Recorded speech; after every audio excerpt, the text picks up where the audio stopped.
Hey, everybody, it's Scott Steen with winnersandwhiners.com. Happy Labor Day, America. And to the rest of you, happy Monday. It's good to be back. Good to be here in the driver's seat of today in sports betting.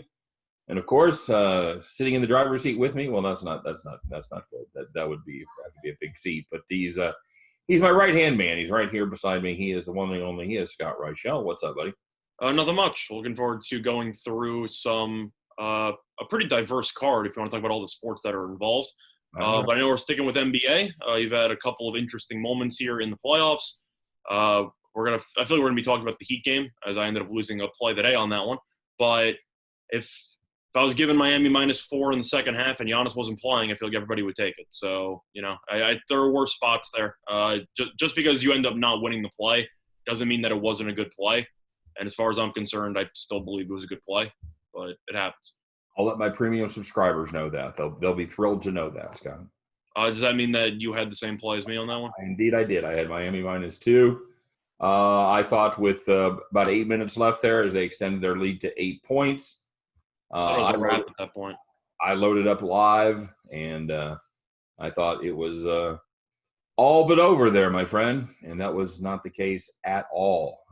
I'm with you. I would have, if you'd have told me that we're giving away 2 points and there's going to be no Giannis for 2.5 quarters, basically, I just said, sign me up. And indeed, I did sign up. So props to the Bucks for staying alive. Miami should have done a better job closing out the game, but Middleton actually did something. Good for him. And other than that, DiVincenzo was decent for the most part, besides the potential choke job there at the end of regulation. Lopez hit a couple of daggers. Lopez has been great in this series. So, 12 points, but I'm saying he's made some big shots in the series so far. He's been one of the only consistent contributors on Milwaukee. I know he's put up 12 points or whatever, but he's been kind of reliable. But no, Miami, I still think they're going to win the series and all, but I feel like that's kind of a game that you should be able to close out, especially for a team that's up 3-0, that's dominated the fourth quarter of every game in the series. Yep. Like you should probably win that one. Yep. Thought we were home, but that was not the case. So props to the Bucks for stepping up. At least we'll get a little more basketball. So yeah, there you go. Mm-hmm. Then you had the second game with the Lakers and Rockets, which didn't really surprise me that much. I wasn't really a fan of the spread, and the spread turned out to be almost exactly right. The total, I leaned under, which looked pretty good early. I'll tell you that much. For about the first, 7 minutes of the game, seems like neither team could score, and then they suddenly woke up. But yeah, good performance by the Lakers. Rondo was ridiculous off the bench. Good for him. And Westbrook did Westbrook things. And I feel like that kind of sums up the game itself. He went 4 for 15, 1 for 7 from 3. And he made a quote after the game that he felt, quote, that he was just running around out there. Incorrect. You were actually just shooting all the way around out there because you couldn't get the ball through the rim. But, yeah, good for the Lakers. And I'm not going to read much into it because I expect Westbrook to be a little bit better minimum in the future. I laid off that game. I thought that game was as sharp as could be, and it turned out to be as sharp as could be. So yeah. I'm satisfied I didn't play it. But, yeah, definitely an interesting game there where Westbrook almost single-handedly sabotaged Houston in that entire game. So we've seen that before. So we'll see what happens in the future. All right, so moving on, taking a look at today's games. Got a couple of them, Scott. We got the Celtics and Raptors kicking it off there. Celtics thought they were in the catbird seat. The defending champions said, yeah, not so fast. They've come back to win 2 straight. They're still the underdogs here. Scott, what do you make of that one? Well, Boston's been favored in a couple of games in these series, whether they've won or lost. And one thing that we have noticed that Vegas has not really been a big fan of super adjusting any games based on what happened in the previous game. Vegas in multiple series seems to keep the line relatively the same for the series itself. And that's kind of what we've seen here, where Game 4, Boston ended up being about a 1.5-point favorite or so. Mm-hmm. And then they lost. And congratulations, the Celtics are 1.5-point favorites for Game 5. So I'm not surprised this line hasn't moved. I'm still leaning Toronto, but it does not shock me that Boston's favored in this game. Well, Toronto was the favorite in the first 3 games, and then Boston ended up being about a 2.5-point favorite in Game 4. That ended up going down to roughly 1.5, I believe, and then next thing you know, they lost, and they're still 1.5-point favorites. And that's a perfect testament because Toronto lost the first 2 games, and they were still favored for game 3. They were, still favored for game 3. So, right. Yeah, I'm leaning Toronto, though, just because if Siakam plays anywhere near as well as he played in game 4, I think Toronto's sitting very pretty in this spot. Okay. It's a big ask because you have to wonder if that's a one-game, if that's a one-game situation or if he finally built some momentum and confidence. I don't know, but all I know is that Toronto, I've said, is the deepest team in the league. Siakam's one of their best players, and if Siakam can play like that and if Kyle Lowry can play like that in game 5, I don't know if they can, but if 1 or 2 of them end up having forms anywhere near the level that they had in game 4, Toronto should win this game. Yeah, I agree. The one thing that troubles me about taking Toronto here as an auto pick is the fact that Boston only shot 20% from downtown in the last game. That's not likely to be repeated. Yeah. Although well, if it was an auto pick, it would have been my play today. So needless to say, it's not my auto pick, but I'm still leaning Toronto. I think you have to. I think when all is said and done, these 2 teams match up pretty evenly. Toronto probably has a small advantage.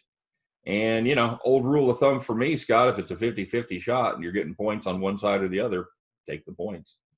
I'll take the defending champions. You want to throw me 1.5 for luck? I'll take it. Give me the Raptors there plus the 1.5. Yeah, makes sense to me.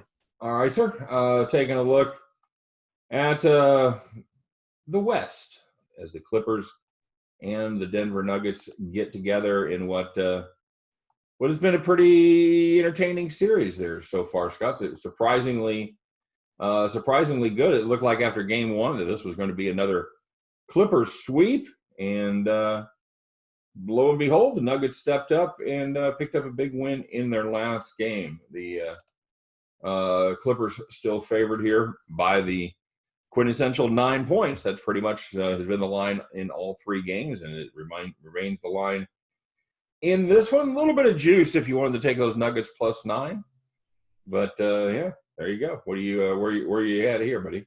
I was thinking about making this a play today, but I did not because of the fact that I'm still waiting to figure out the true extent of Jokic's wrist injury. Right, it's going to play a huge factor. I like the Clippers anyway. Clippers ended up not showing up for the first quarter of game 2 at all, and they ended up getting outscored by 19. They got 40-plus points. After that, they finally settled down a little bit, and they outscored Denver in each of the last 3 quarters. As far as I'm concerned, I'm going to view that first quarter in game 2 as an anomaly, as the Clippers have won every other quarter of the series. Or about every other quarter of the series. So for me, I'm going with the Clippers. I think the better overall team. Jokic, who has the best matchup for the Nuggets in the series, going up against Zubac in comparison to Murray going up against Beverly, Paul George, and Kawhi Leonard, etc. I think Jokic needs to have a big game if they're going to be competitive. And if he's not 100%, which he's not, I'm assuming he's going to play. But I don't know if he's going to have a min restriction or anything like that. But I still assume that with Jokic not being 100%, the Clippers should be able to take care of business. I was thinking about also leaning under. But if Jokic is actually on a min restriction or anything like that, I think that bodes really well for the over because Denver can play a little bit faster with Jokic out of the lineup. So I didn't really want to touch the total. I assume it's going to be similar to what happened with Giannis yesterday, where everyone was going, he's questionable. Is he going to play? And I'm like, yes, he's clearly going to play in game 4. What are we talking about? I know Giannis got injured in the middle of the game. That's what I'm talking about. But before the game, Giannis announces he's playing, and then the line skyrockets to the Bucks. And I'm like, did people really think that he wasn't going to play in the elimination game? Like, what are we doing here? Yeah, I think the difference is this is not a quote unquote critical game. The series is tied. I think if you were going to give Jokic a day off and let him recover from this wrist injury, it was something that was going to nag him for the rest of the series. I would think this wouldn't be a bad spot. Having said that, do you think the Nuggets can afford to give Jokic a day off in the series? I think. I mean, if you give him a day off, you're pretty much not guaranteeing yourself a loss, but you're kind of thinking that you're going to be able to recover from a 2-1 deficit. And I think the only reason you would do that is if you're only going to have if it's going to be a nagging injury if you keep playing on it. If he's going to be 100% after 3 days of rest versus 60% with no rest, I think that's where you have to make your decision. And I think it's possible that we have a situation like that. Although I'm with you, I think this is the big stage. I think he plays. Do you think the Nuggets could come back from 2-1 down if they rest Jokic? Do you think they could come back from 2-1 down against the Clippers? If you think you have a better chance of coming back from a 2-1 deficit than you have of winning, competing at 1-1 with 60%, with Jokic at 60%, then that's where you have to make your decision. Obviously being down 2-1 would not be ideal. Yeah. But if you think you have no shot of winning any of the games if Jokic isn't 100, now you got me doing. Yeah, I get the dilemma. My question for you is, if you were making the decision, would you play Jokic? I don't know what his wrist is like. I don't know how bad it is. That's the point. Nobody knows what his wrist is like. So somebody does. Somebody does. They're not saying it. So the point is, the fact that Jokic wasn't on the initial injury report for Game 2, and then he injured it, and then nobody really talked about it until this morning or late last night, is a little bit concerning. Now, I'm not going to try to guesstimate how serious the injury is, but the fact that people are still talking about it, I still think Jokic is going to play. I got to assume that's why there's been Clipper money, right? Because they know if Jokic doesn't play or if he's limited, Clippers should be what, like 12, 13-point favorites? I would think you could. Yeah, I would think you could certainly. I think Jokic is probably to that team. 3 points. Yeah, to that team, Jokic is easily worth 3 or 4 points, even more potentially because of the replacements. I mean, you go from Jokic to Mason Plumlee. I mean, that's a massive downgrade there. So a bit of a drop off. Correct. So I'm going to go with the Clippers. I'll lean Clippers, and I'll lean under because I'm assuming Jokic is going to play. If Jokic doesn't play, though, I think there's a decent spot for the over because I expect a much faster paced game if Jokic is not playing. Well, if they score more points, do they have a better chance of winning? Checking the math on that, if they score more points, yes. But the point is that the Nuggets have to play a half-court style because Jokic can't run the floor. Which is kind of the issue you have with taking overs in the series so far, is that Jokic, in order to be fully efficient offensively, kind of needs to be in the half-court. But Plumlee can run the floor better, of course, because he's faster. And I think that could open up a little bit more of a, I'd say, I don't want to say a three-point contest, but it could open up a little bit more of a fast-paced game, which should go well for the over. But I'm assuming Jokic is going to play, so I'll lean Clippers, and I'll lean to the under as well. All right. Yeah, I think we've got a wounded Jokic there. I think he's going to play, though, but I think he is wounded. I agree. Yeah, I like the fact that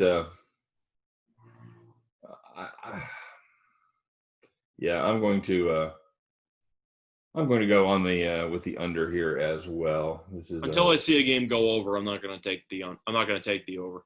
It's pretty much what you have to do at this point. And these games have all trended under.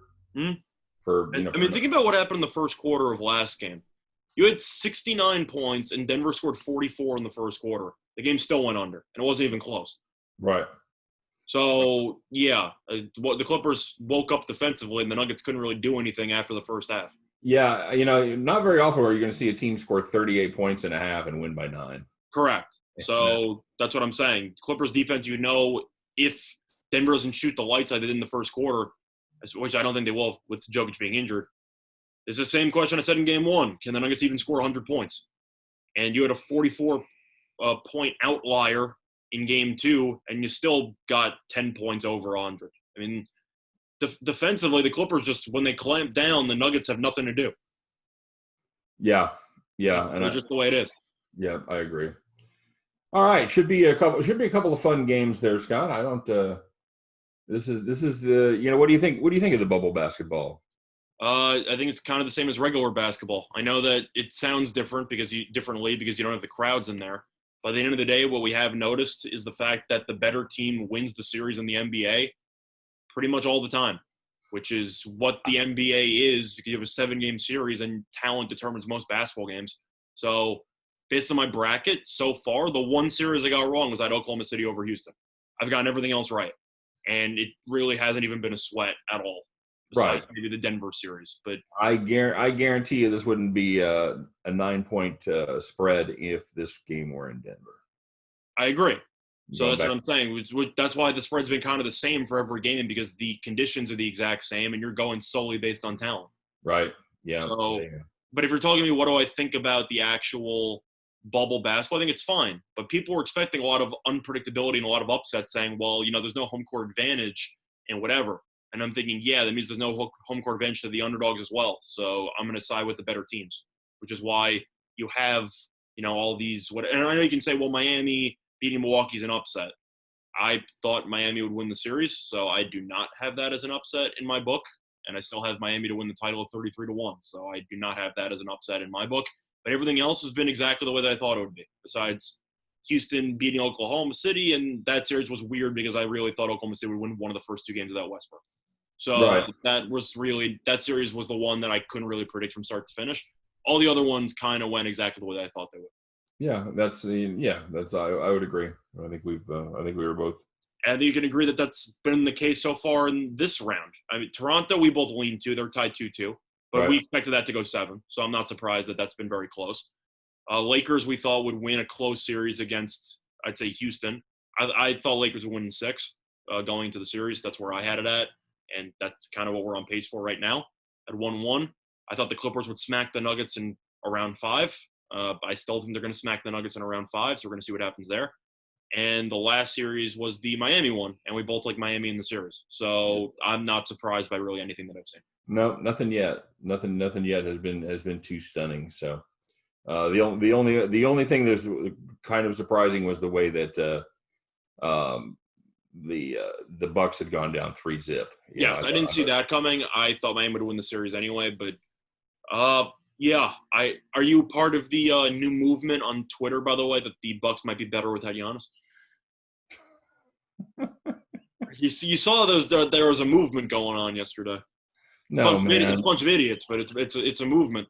I have enough stupidity in my life without exposing myself to Twitter for 3 or 4 hours a day. Yeah, that is true. No, I don't.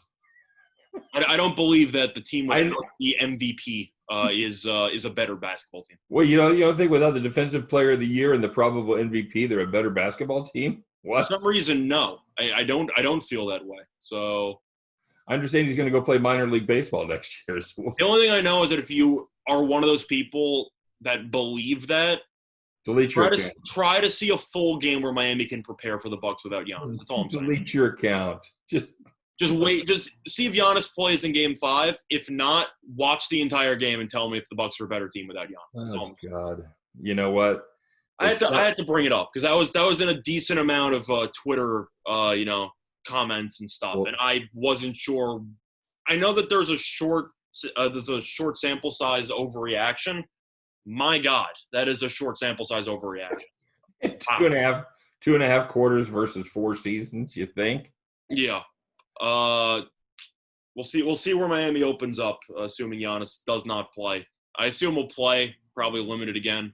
We'll see, though. I really don't know. The fact that he got taken out of a playoff game, an elimination game, he might be done. I really don't know. But we'll talk about that tomorrow when we actually find out. But we'll see because that's I think Giannis I think he might be done. I can tell you this, being a fat man who rolled his ankles a lot, especially in my younger days, man, once you roll that ankle the first time, it is so easy to do it again. I'm just saying, don't you agree, though, that Giannis being pulled for an entire half an elimination game does not bode well for his Game 5 chances?